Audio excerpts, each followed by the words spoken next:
How long did it really take you to get being out on your own to kind of get some real traction with it?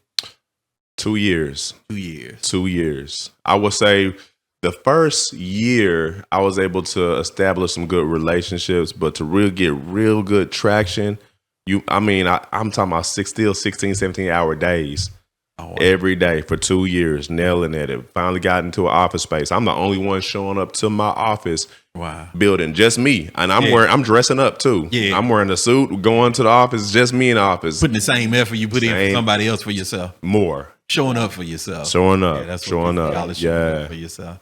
And then after a while, like it just cracked after that. After that 2 year period, I had my head down. I got a check that I ain't never seen before in my life. I was like, I ain't going back to nobody's job. Yeah. I was like, well, shit, I'm done. Yeah. So, but I knew that it wasn't mine. I was like, okay, now let me go find some people. Let me duplicate You almost myself. shook back to that 21-year-old. You about It was close. It was hey, close. fellas, we back. Yeah. We back. It was close. Yeah. I thought about them hard times. I thought about that couch. I was like, okay, I got a bed now. Right. I got my own roof and a bed. So Yeah. I can't go back there. But Yeah. Talk about that moment, that feeling. That was. I could have cried, man. I think I did cry, man. Yeah. Because all of the narratives of everybody telling you got to go to school to do this, you have to do this, you got to do that. You'll never see money like this if you don't follow these rules had automatically disappeared in that moment. And I knew it was me that I depended on. I knew it was my effort. You stuck with it. Yeah. And anybody around me, you can't hate on nobody else if they don't put it in. Yeah. I see somebody getting it like me, I salute them because I know that it takes time. Yeah. It takes that journey, and to maintain it takes even more. Yeah. And you made it work. Made it work. That's something a lot of people don't do. They go into it. I hear people say this all the time. They on their job. They say, well, I want to do such and such business. Let's say I want to do a little food truck or something. Yeah. But I won't quit my job until my food truck proves to me that it can work. Most people who are successful step into like, this got to prove to me it's not going to work. Like something would have had to happen where, hey, this insurance thing is just not going to work.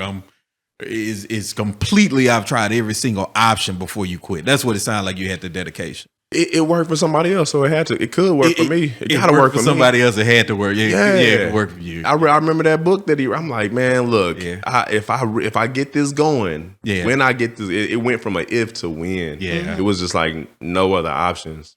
I ain't had nothing to go back to. Nobody would hire me.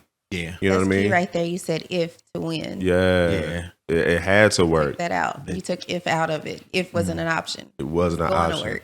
Right. Win is going to work. Yeah. And my mom sacrificed in a lot of her circumstances and bills I was responsible for at that time. In this day, throughout this entire time. Throughout the entire time. Yeah. So, I couldn't. It wasn't just about me at that time. Yeah. But I'm grateful, man. I'm just grateful every day I get to open my eyes, man. Look, I ain't doing no tripping. You got that big check. When did you get your first employee?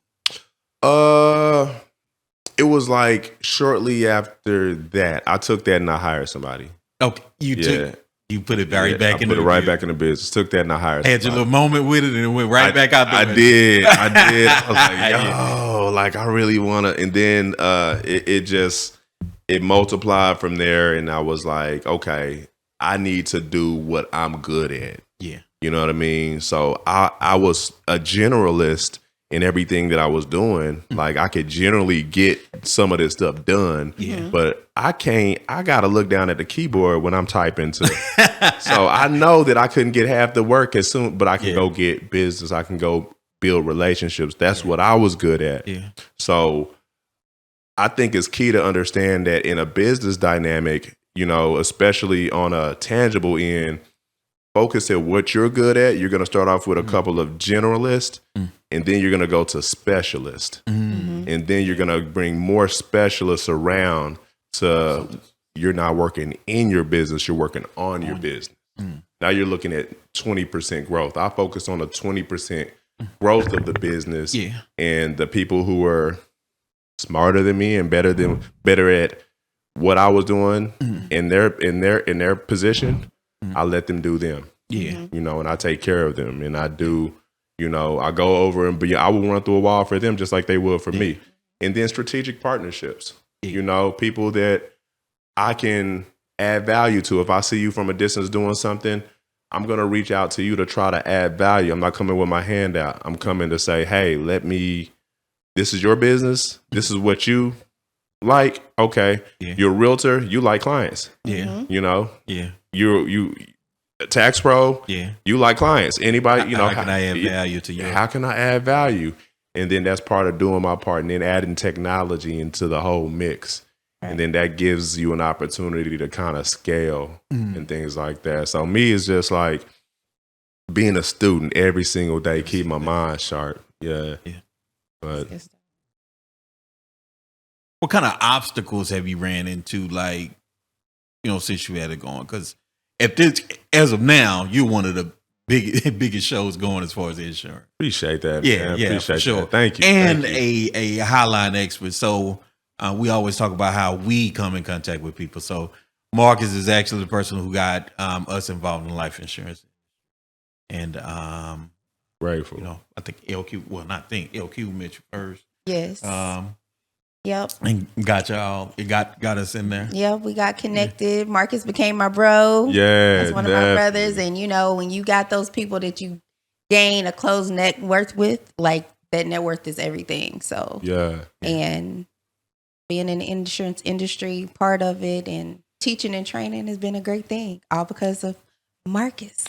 Well, I'm grateful I can add value. Yeah. Very grateful I can super knowledgeable. Yeah. Super duper knowledgeable. They do the big business together. All the talking about insurance. I'm Marcus' spiritual advisor. Yeah. I'm his spiritual advisor. I don't know about that one. We need those. I'm his spiritual and his moral advisor because I try to keep the trouble from around. I had to rethink some things after, I'm skeptical of everybody. Mm-hmm. And so, you know, the conversation that me and you always have. Yeah. Watch them old dusty ass. You got to watch them. Bro. Yeah. Gotta watch That's me. You got to watch them because one thing is when you become successful, but you can become a target of people. Yeah. And especially when you're a good person, you become a target. People always got their hands out. People seeing always what got they can their get hand from out. you, what they can leech off you on. And they toes too. Yeah, they got their toes out too. You Damn. got the toes out. Let me get that. Yeah. Come on, look out for me.